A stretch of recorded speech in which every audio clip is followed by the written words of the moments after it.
It feels almost ridiculous that we have to call this practice semen retention, because for most animals, it's simply the natural state of being. Outside of their brief mating seasons, wild animals conserve their reproductive energy, keeping their semen and sexual essence intact. What we call semen retention is really just the default mode of life in nature. Just as we don't call humans air breathers, it's unnecessary to name what is already natural. Retaining is the rule. Spilling is generally the exception. Most animals release their seed only during short mating windows, often lasting just a few days or weeks each year. Even among large mammals with longer breeding seasons, they still retain for the vast majority of the year. In earlier eras, a man who spilled constantly was labelled an onanist, the abnormal one. Today it's reversed. The men who don't spill get labelled under a special term like semen retention, as if they're the strange ones. As the saying goes, in an insane world, a sane man must appear insane. The secrets of semen retention are right under our noses. Wild animals are practicing it. We just haven't paid attention because of the wording that we use. Their non-mating season is their semen retention season. The mating season taxes much of an animal's life energy. By the end of this period, the organism is often physiologically depleted, has burned through fat and cholesterol stores, and expended significant energy, spending the rest of the year rebuilding these resources. Male animals frequently enter the post-mating season in a weakened state, sometimes becoming more vulnerable to predation, disease, or starvation. In some species, like salmon or certain insects, males die shortly after mating, a dramatic example of total post-reproductive depletion. You may ask, what do mating seasons have to do with masturbation? They have everything to do with it. The cause of degeneration during mating season for males and of energy depletion from activities like masturbation are gonadal activity, repeated ejaculation, and the metabolic cost of synthesizing sex hormones from cholesterol. In fact, controlled studies show that the more an animal ejaculates, the faster its body breaks down, immunity drops, lifespan shrinks, making it clear that excessive reproductive output carries a very real biological cost. Old before his time. Each human being has two ages. One, his real age in years. The other is his physiological age. If a man has exhausted his physiological resources before he is 30 years old, he becomes prematurely 75 years old, possibly 80 or 85. He is, in fact, an old man. One of the saddest things that can possibly happen to anyone is to be old when he should be young. On the other hand, men often remain young at 60, 70, or 80. Their age in years is greater than their physiological age. Old age to them is a pleasure, a delight. This is what we mean by growing old gracefully. Premature aging is one of the results of unchastity. It may have other causes, but this is the chief one. To be young physiologically when one is old in years is one of the results of chastity. If one seeks happiness, it does not take long to decide whether chastity or unchastity best promotes it. To understand how masturbation may age you prematurely, we need to go through some basic biology. The body produces two main types of cells with different jobs. 1. Germline cells. These are dedicated to reproduction, producing sperm in men and eggs in women. 2. Somatic cells. These make up all the other parts of the body, your organs, blood, muscles, skin, and basically everything else that keeps you alive and functioning. It has been observed in research studies that when the germline is removed from the organism lives much longer. This is the decisive proof that masturbation and sexual activity are far from harmless. It is very much the opposite. The use of your reproductive energies comes at a very great physiological cost. When the germline is removed, the organism often lives longer, whether it's fish in a lab, certain plants, pets that are neutered, or even humans in historical cases like eunuchs. The reason is simple. The body no longer needs to devote its life energy to reproduction, so more resources can go into maintaining and repairing the soma. Your organs, tissues, and systems that keep the body alive. Germline theory shows us that energy spent making and maintaining sperm or eggs comes at the cost of somatic repair. Over time, this trade-off directly influences aging and longevity. If you can understand this concept, then you essentially understand germline theory, and you see why masturbation and sexual activity are not without physiological cost. And what becomes of the organism that ages prematurely? They become more susceptible to the ills of aging at a younger age. That is perhaps why the older texts often linked excessive sexual activity with degeneration and death. Frequent indulgence in any of its forms will run down and run out anyone of either sex. Those who would write or speak or study must forego this indulgence or intellectual exertion or else die. Powerful constitutions will stand an immense drain before they finally break, but terrible indeed is the result. Frequent indulgence must necessarily be lustful, and therefore debasing to their higher feelings. Those whose intellectuality and morality are feeble may spend their surplus energy on this passion with less injury, yet cannot cultivate their higher faculties while they thus revel in lust. Let such remain all animal and revel on.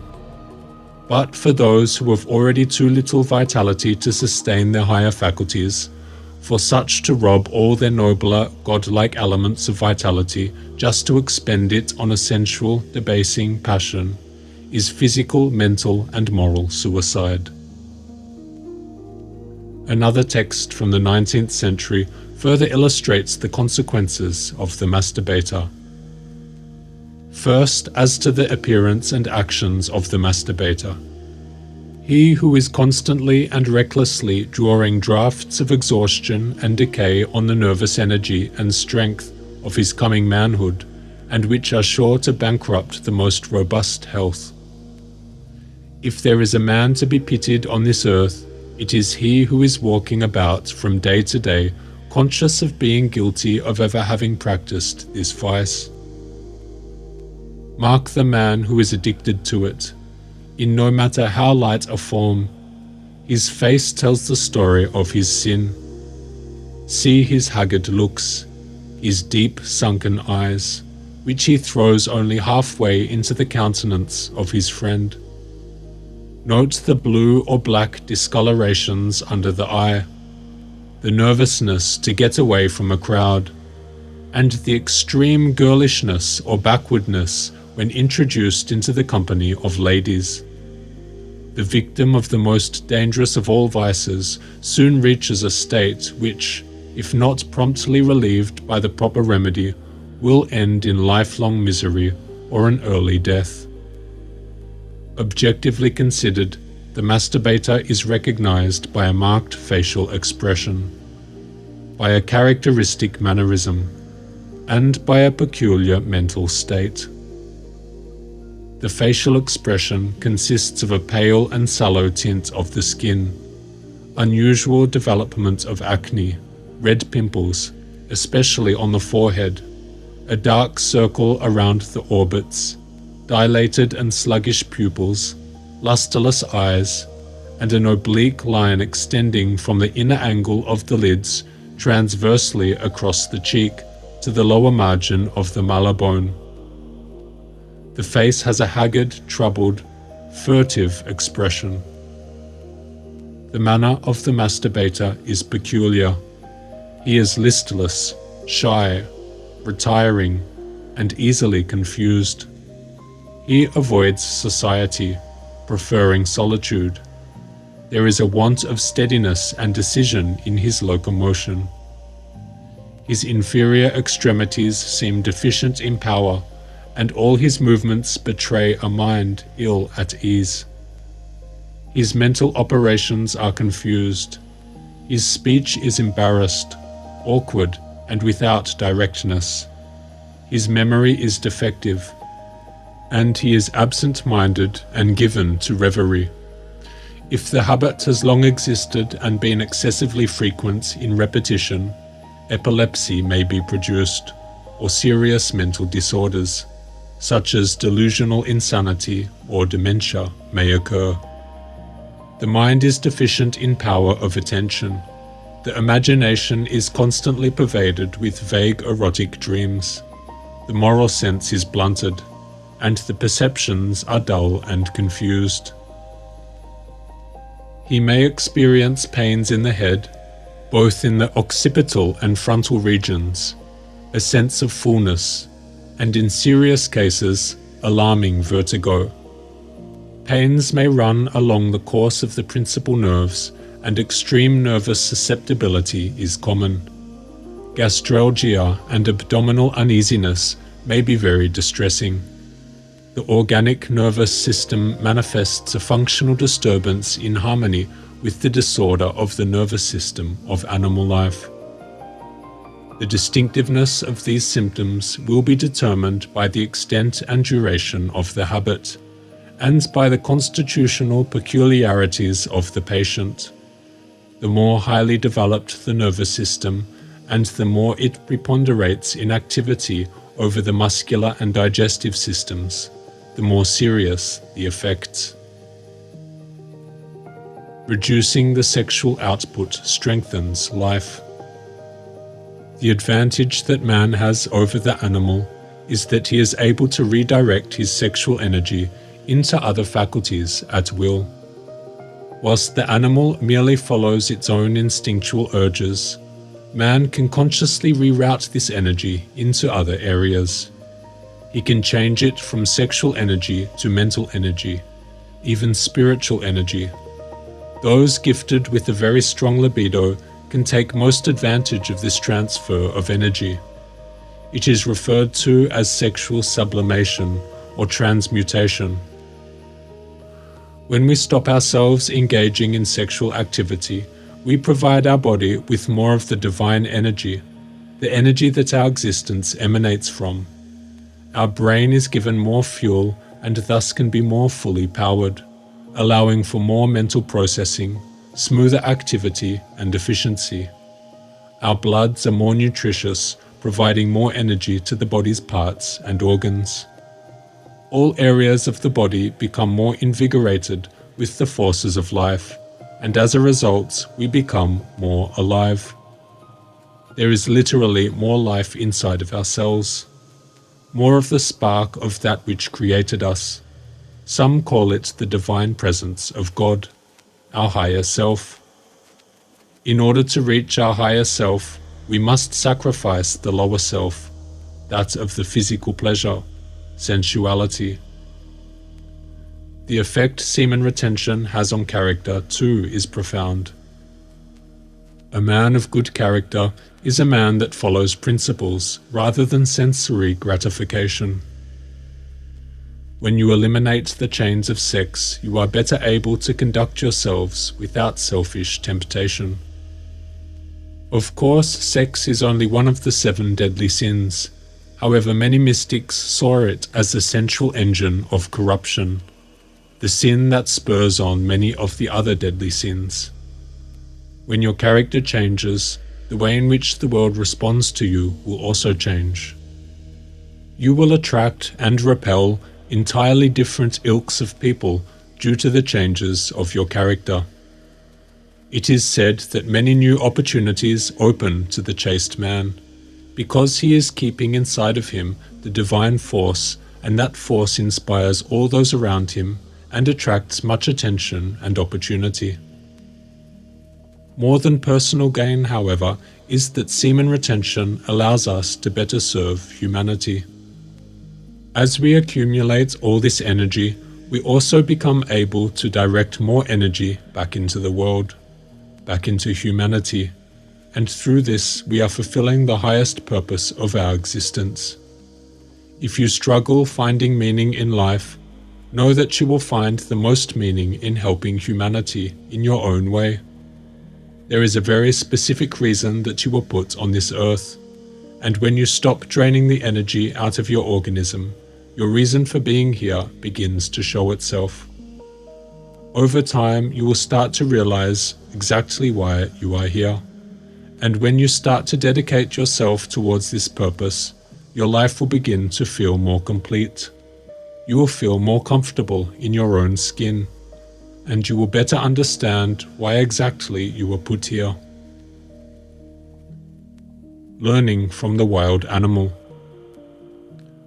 Why is it that wild animals live chastely, yet the domesticated animal, just as civilized man, is prone to sexual excess? The main reason is survival. Wild animals are constantly in survival mode, and the threat of death looms at every encounter with another animal. When the body is constantly under this environment, certain stresses remain present. We often refer to this as fight or flight mode, and during such times the sexual instinct is lessened. The threat of death by being eaten, or the threat of starvation by not hunting, both present a very serious issue for the wild animal that must be tended to for a greater part of the day. The sexual instinct, however, often grows when the needs of survival have been met, as is the case for domesticated pets and civilized people. We no longer need to take direct action for our own survival. Of course, we must work and generate money to live, but this form of survival is a lot less acute than being eaten or perishing if no food sources are found. Most humans in society will always have access to a meal and a place to sleep. The civilized man gets privacy. That is, 4 walls to surround himself inside of a room in which he is many times more safe than in any place in the wild. Thus, the civilized man needs not stimulate their fight or flight response system and tends to focus their energy into other areas. One of these areas that we often gravitate towards is sex. The unoccupied man will often gravitate towards sexual matters, as reproduction is his biological imperative and provides him with the most sensory pleasure. And in this unnatural state of seclusion, the civilized man can easily develop unnatural patterns of thought. Excessive attention may be invested into the areas of sex and sexual stimulation, and through this the perversions arise. So what is the civilized man to do? The first step would be to leave his 4 walls, to get outside and engage with society. And if he must remain inside, to keep himself occupied with mentally stimulating work. Physical exercise and social interaction are 2 of the best remedies for the chronic masturbator. To get outside and be with people will often rid the urge. Joining a sports club, games club, gym, or any other physical activity will greatly alleviate the urges he feels day to day, simply because he's too preoccupied with his club activities to pay heed to his lust. After getting into this habit of regularly conversing with people, over time, he will feel his own character begin to change. He gains familiarity with the social environment, and his behavior and appearance begin to gradually reflect that more. He starts to feel and look more natural in the eyes of others, less awkward and less creepy. This often happens when one takes steps towards a more social existence. We can often tell whether a man is social or a social hermit merely by looking at him. Don't underestimate the impact that simply choosing to become more social can have on your appearance. So while the wild animals exist in a state of semen retention for the most part of the year, we, the unnatural domesticated beings, feel the need to attach a name to this natural practice. We are the unnatural being, and yet we see the natural practice of retention as unnatural. Do you see what is happening here? On the topic of masturbation, this author from the 1800s wrote, "It is unnatural, and this in itself is an evil, with a long train of evil results. Man has developed to his present position in the world by evolution along certain lines. These lines were the only ones by which he could have come and reached his present state. We may call them natural lines, or lines in accordance with natural law. Deviation from them produces evil results, especially degeneration. And if the deviation is too great or long continued, it makes the victim unfit for survival, and he is dropped out, lost. The conditions of survival are that we shall fit ourselves as perfectly as possible for our environments, make ourselves so strong, so vital, so suited to what we must endure that we can hold our own against disease and degeneration, and leave healthy, vigorous offspring to fill our places when we have departed. If a man puts his hand in the fire, he does something for which it is not adapted. He violates a law of his being. It is an unnatural act. The results are injury to the parts. So, if a youth or an older person gives himself up to the solitary vice, he also does an unnatural act, and receives whatever injury to his nature such an act brings. These evils we speak of as natural consequences. Semen retention is the natural animal's natural state. The mating windows are usually short, and the vast majority of the year is spent in a natural, physiological hibernation or preservation. So, while the wild animal exists in a state of retention for most of the year, we, the domesticated beings, have come to see the natural as unnatural. In truth, it is not retention that is strange, it is indulgence.